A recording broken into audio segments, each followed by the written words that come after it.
BrenTech here, where tech is made simple. Earlier this month, a week or two ago, Microsoft rolled out Edge version 110, which is the latest version when it comes to the stable channel. And one of the new features was the new drop in the sidebar, which at that stage was on a controlled rollout that allows you to send files and notes across all your devices.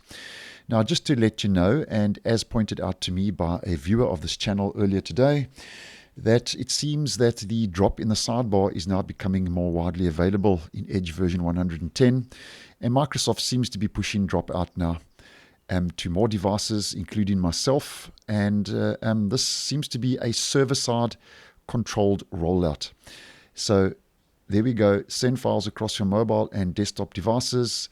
If you enable that now, it pops the drop productivity tool into the sidebar. And if you want a lot more information, I have posted in detail on the channel regarding drop. So just do a search if you would like some more in-depth information. Now, just to do a quick recap for the purpose of today's video, once you have enabled drop, obviously it appears in your sidebar. And if you click on that, you will get the options to send your first file or note. Select the button or type in the message box below.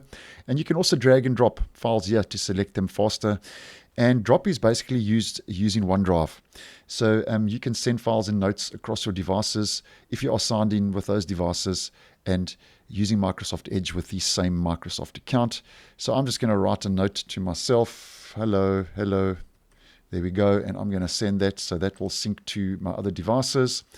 And just to demonstrate, let's click on the add button, head over to any image, and I'm going to open that.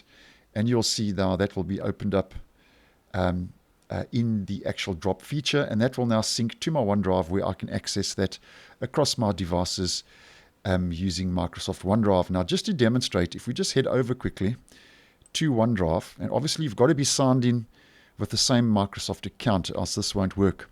You will see now once you've done that, yeah, you get, it'll create its own automatic folder, Microsoft Edge drop files. If I click on that, there we go. There's the same wallpaper as I've just, or image or file I've just dragged across. So you get the idea. You'll be able to use OneDrive and use drop, which can be handy, especially if you are, like myself, using OneDrive regularly on a daily basis, and just very handy to send files and notes across all your devices. So drop now available in the stable version of Microsoft Edge, which seems to be currently on a controlled server-side update, becoming more widely available. So thanks for watching, and I will see you in the next one.